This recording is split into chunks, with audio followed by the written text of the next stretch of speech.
So one of the most important things when you're coming in to design a website is having a good solid editor that you can just open up and start writing your web projects into. And the one that I'm going to be using within the course, I've got it open over here. It's called Brackets. And of course, what you can use your own editor. This is the one that I'm going to be using through the course, and I have some variations of themes that I'm going to be flipping through so that you can see the different themes that are available within Brackets, and just to spice things up a little bit so it does look different. So it's always going to be Brackets that I'm using in the course, and one of the reasons why I like using Brackets is because it allows me to have this live preview, so you can see here on the right hand side whatever I'm typing in here, I can see it displaying here on the right hand side, so whatever I'm typing in the editor, and this allows me to have a lot of flexibility and really illustrate what the code can do within the lessons. So of course, if you want to use your own editor, if you're comfortable with an editor, then by all means go ahead and use that. If you're looking for a new editor, or if you're looking to use the exact editor that I'm using, so it's Brackets.io, it's an Adobe product. It's available for free download, and that's another really good benefit to it, as opposed to using something like Dreamweaver, which I've also used quite a bit in the past. And I find that Brackets gives me a lot of nice flexibility within the projects, and it's free. So this is the editor that I'm going to be using, and just one of the resources that I'm using, and there's a number of different editors that you can use as well. So the browser that I'm going to be using within the web projects, this is the Chrome browser, and what Chrome does is it comes directly with DevTools, where on a Windows machine we can do Control-Shift-I, we can open up that DevTools, and we can see that we get this nice console popping up here, and it's got a whole ton of information. So not only does it have all of the source code, I can really isolate out different elements and click Inspect, and I can get brought right to that source code. I can find out information about that element. I've got all of the styling here as well. So for CSS, it's great. For HTML, it's great. We can see the box model within CSS of each element. So we can isolate out elements, pick them out, and find out information about them.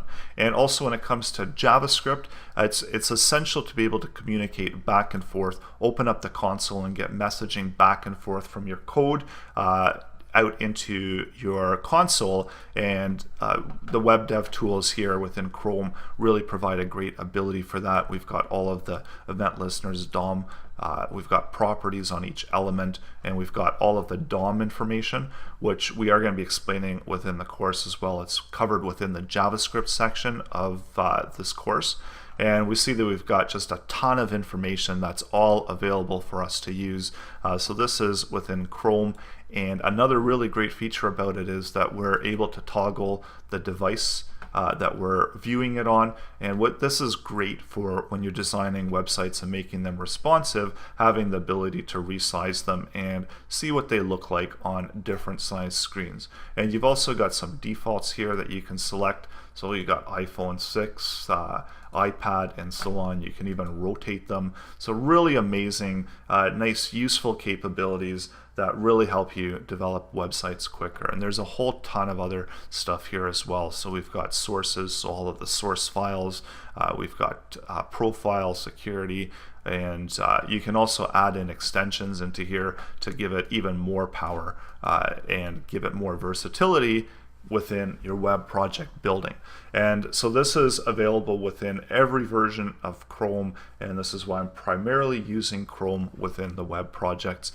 So you can also use your browsers. So a lot of them do come with these developer tools, so you can use those as well. And another really nice, neat thing about it is you can actually use it as an editor.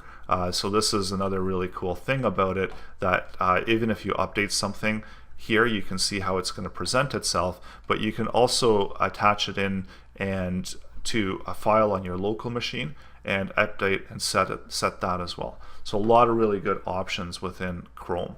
So some of the other resources that I'm going to be using within the course. So another one that I'm using is XAMPP.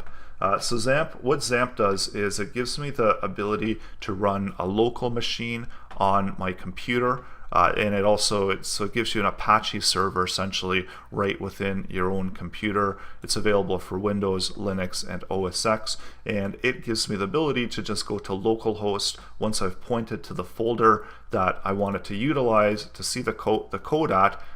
It just points me to that localhost, so I don't have to add in the full path, and it allows me to run it as it would look like on the server itself. So this is a real benefit, and especially if you're using PHP, it's essential to have a server running that you can have back-end code, because the front-end code, HTML, CSS, and JavaScript, this is rendered out via the browser, but when it comes to PHP code, we need to have a back-end for that. So this is why using XAMPP is probably the easiest way to get up and running and quickly with these types of projects. So again, XAMPP is the one that I'm using, and there's a number of other ones available as well out there.